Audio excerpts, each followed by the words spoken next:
สบายดีด้วย สบายดีเนาะไปเซมาเติมชม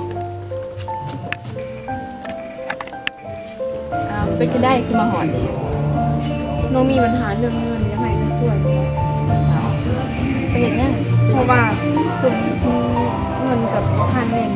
จึงให้ค่าห้องเขานะ จะได้ ล้านหนึงอีก2 อาทิตย์น้องจะเอาเงินมาให้เพราะว่าตัวนี้จำเป็นต้องใช้เงินอีดี โอ้ได้หลานหนึ่งเนาะ นี่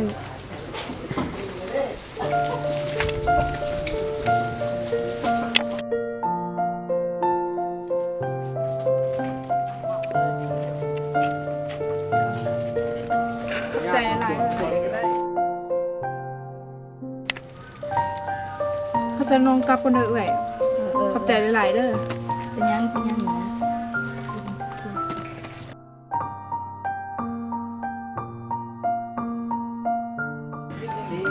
โลใช่บ่อ้าวหนอกำหนด2 อาทิตย์แล้วเด้ประเด็นหนอจะเอาเงินมาให้เลย อันนั้นน้องขอเลื่อนไปก่อนในบอสช่วงนี้ยังหาเงินไม่ทันโดยเอ่ยขอบใจเด้อ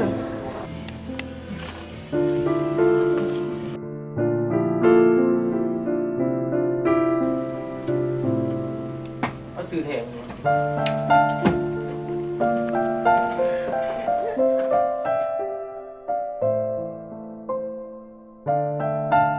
น้องว่าน้องมีเรื่องจะปรึกษา น้องมีหยังหน่อยบอกให้อาจจะฟังมาเบิ่ง อันนั้น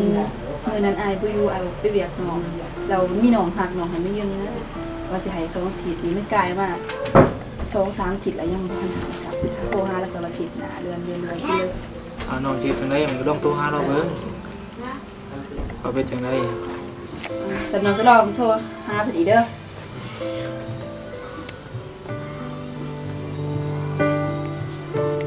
ฮัลโหลน้องก็ได้น้องจะเอาเงินมาให้ได้นี่มันก็ใกล้เป็นเดือนปลายแล้วได้นี่ จะไปให้ตอนนี้แหละ โอเคสัตว์น้องมาเอาเงินมาอย่าอยู่เฮือนเด้อเดี๋ยวสิทาอยู่เฮือน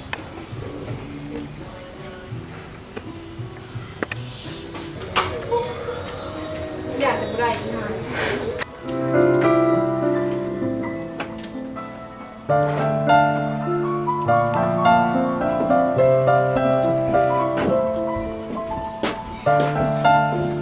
เอาหนีเงิน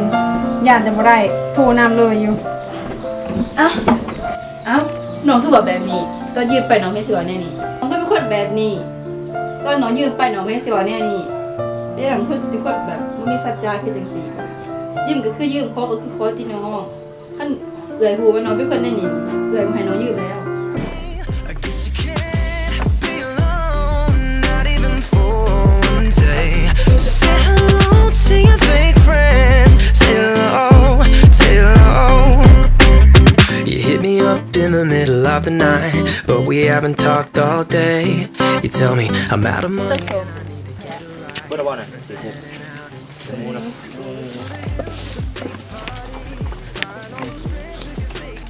อีก2 อาทิตย์น้องจะเอาเงินมาให้เพราะว่าช่วงนี้จำเป็นต้องใช้เงินอีดี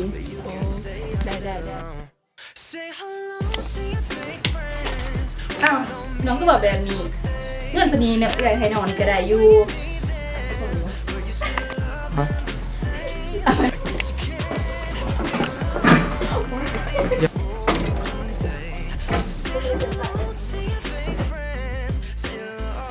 ้ายน้องว่าน้องมีเรื่องจะปรึกษา น้องมีหยังหน่อยบอกให้อาจจะฟังมาเบิ่ง อันนั้นมือนั้นอายไปอยู่เอาไปเวียกน้องเรามีน้องหักน้องให้ไม่ยืนนะว่าสิให้2 อาทิตย์นี้มันไกลมาก Rolling through the hills to the fake parties, buying all those drinks with your fake ID, hanging with your friends, but your friends.